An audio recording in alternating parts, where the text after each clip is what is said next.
need you to take this letter to my wife. Those were the last words Liam spoke to me before he died. We were lying in the mud, surrounded by gunfire and screams. Blood was spreading across his uniform, and his hands trembled as he pressed that envelope into mine. He looked into my eyes with a desperation I'll never forget. And he made me promise. I promised him I would deliver it to Olivia no matter what. Then his eyes closed, and he was gone. Just like that. I carried that letter through every battle that followed, kept it close to my heart. But I did something else too, something Liam never asked me to do. I opened it and read every word, then memorized it completely. I was terrified that if something happened to me, if the letter was lost or destroyed, Olivia would never know what her husband wanted to say. So I learned it by heart, every single word. And when the war finally ended and I stood at Olivia's door, I carried those words inside me. This is what Liam wrote. This is what he needed her to know. My dearest Olivia, if you're hearing these words, then I'm not coming home to you. I'm so sorry, my love. I'm sorry for so many things. There's something I need to tell you, something I should have told you years ago. It's a secret I've been carrying, and it's been destroying me from the inside. 2 years before I left for the war, I went to see a doctor. I wasn't feeling well, and I wanted to make sure everything was all right. That's when he told me something that shattered my world completely. He said I couldn't have children, that it was medically impossible. He explained it all to me, used words I didn't fully understand. But the meaning was clear, painfully clear. I would never be able to give you the family you always dreamed of. And I never told you, Olivia.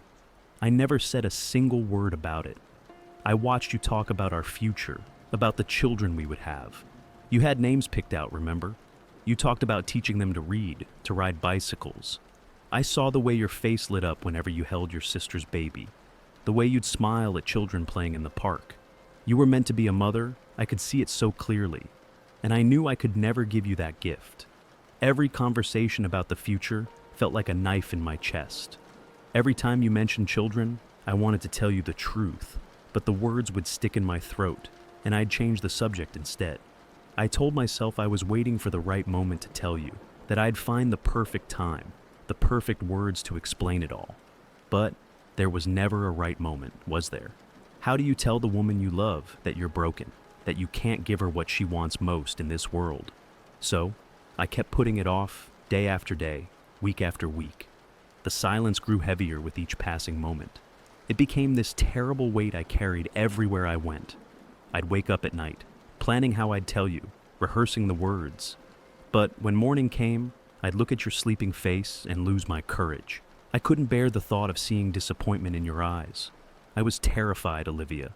Terrified that if you knew the truth, you'd leave me. That you'd realize you'd married the wrong man, a defective man. You deserved someone whole, someone who could give you everything you wanted. I wasn't that man, but I couldn't let you go. So I made a choice, a selfish, cowardly choice. I decided to keep my secret and hold on to you for as long as I could. I told myself that maybe our love would be enough, that maybe you wouldn't mind a life with just the two of us. But deep down, I knew I was lying to myself. I knew I was stealing your choice, your future. Every time you talked about starting a family, I died a little inside. I'd nod and smile and play along, all while knowing it was impossible. I was living a lie, and you had no idea. You trusted me completely, gave me your whole heart, and I repaid that trust by keeping this terrible secret from you. I watched years go by, years when you could have found someone else, someone who could give you the children you deserved. Instead, you stayed with me, loving me, trusting me, and I let you, knowing I was deceiving you every single day. Then the war came, and everything changed. When I got my orders to ship out, I realized something. I realized I might die without ever telling you the truth. That thought terrified me more than any battle ever could. Because you deserve to know, Olivia. You deserve to understand why I was the way I was. Why I'd get quiet when you talked about babies. Why I'd sometimes look at you with such sadness in my eyes. It wasn't because I didn't want children with you. God, I wanted that more than I've ever wanted anything. I wanted to see your smile in our child's face. I wanted to watch you become the incredible mother I knew you'd be. But I couldn't give you that, and it destroyed me. So I'm writing this now, on what might be my last day alive. We're going into battle at dawn, and something tells me I won't survive it. Maybe that's for the best in a way. Maybe now you'll be free to find someone who deserves you, someone who can give you everything I couldn't. You're still young, still beautiful, still full of life and love. You can start over, build the family you always wanted. The thought of you with another man tears my heart apart. But I want you to be happy more than anything else in this world. Promise me you won't waste your life mourning me, Olivia. Promise me you'll let yourself love again. Have the children you dreamed of. You have so much love inside you. Don't let it die with me. Live the life you were meant to live.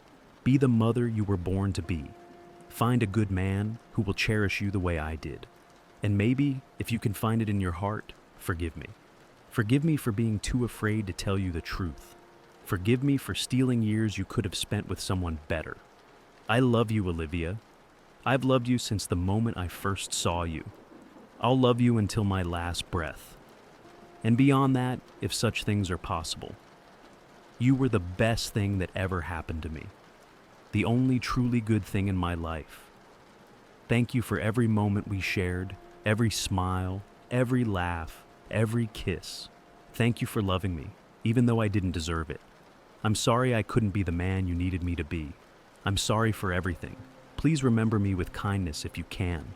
And please, please be happy. That's all I want now. Your happiness means everything to me. Forever yours, even in death. All my love, always and eternally. Liam. When I finished speaking those words, the room fell completely silent. Olivia sat perfectly still, tears streaming down her beautiful face. Her hands were trembling, and she looked like her whole world had just collapsed. Then slowly, so slowly, she placed both hands on her stomach. That's when I saw it for the first time. The gentle curve beneath her dress. My heart stopped as I realized what it meant. She looked up at me with eyes full of unbearable pain and spoke. I'm 7 months pregnant, Noah. I found out 3 weeks after Liam left for Europe. Her voice broke on every word, but she kept going. I wrote him so many letters telling him about the baby. I sent them every week, describing how I was feeling, how the baby was growing. I told him about feeling the first kicks, about my hopes and dreams. But I don't think any of those letters ever reached him. She pressed her hands harder against her belly, protecting the life growing inside. He died thinking he'd failed me, Noah. He died believing he was broken, that he'd ruined my life. Tears were pouring down her face now, and her whole body shook. But he wasn't broken. He was never broken. The doctor was wrong, or maybe it was a miracle. I don't know. All I know is that our baby is real and alive and growing inside me, and Liam will never know. He'll never hold his son or daughter. He'll never see their first smile or hear their first word. She looked down at her stomach with such profound grief. Our child will grow up without a father. Liam died carrying this terrible guilt for nothing. I stood there frozen, unable to speak, unable to process the cruelty of it all. Liam had tortured himself for years over a lie. He'd gone to war believing he'd destroyed Olivia's dreams. He'd written that letter as a confession of failure. And all along, his child was growing, waiting to be born. 2 months later, on a cold morning in November, Olivia gave birth. It was a boy, healthy and perfect in every way. She named him Liam, after the father who would never hold him. I was there at the hospital when he was born, and when they placed that tiny baby in Olivia's arms, I saw Liam's face in his, the same eyes, the same nose, the same gentle expression. It was like seeing my friend alive again, reborn into this innocent new life. Olivia looked down at her son and whispered words meant for a man who couldn't hear them. Your daddy loved you before he even knew you existed. He would have been so proud of you, so happy. She kissed the baby's forehead and cried. I visit them often now, Olivia and little Liam. I watch the boy grow, see more of his father in him every day. He has Liam's courage, his kindness, his gentle heart. And every time I look at him, I think about that letter. About the words Liam wrote, believing he was confessing an unforgivable sin. He died thinking he had nothing to leave behind. He died believing he'd failed the woman he loved. But he left behind everything. He left behind a son who will grow up hearing stories about his brave father. A son who will carry his name and his legacy into the future. Olivia keeps that letter in a wooden box beside her bed. Sometimes I see her reading it late at night when she thinks no one's watching. She'll read those words of guilt and shame and apology, and then she'll look at her sleeping son and cry. Because Liam was wrong about everything. He wasn't broken or defective or unworthy. He was just a man who loved too much and feared too deeply.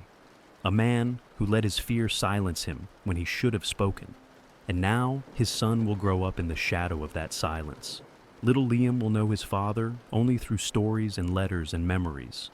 He'll never hear his father's voice or feel his father's arms around him. Olivia does her best to keep his memory alive.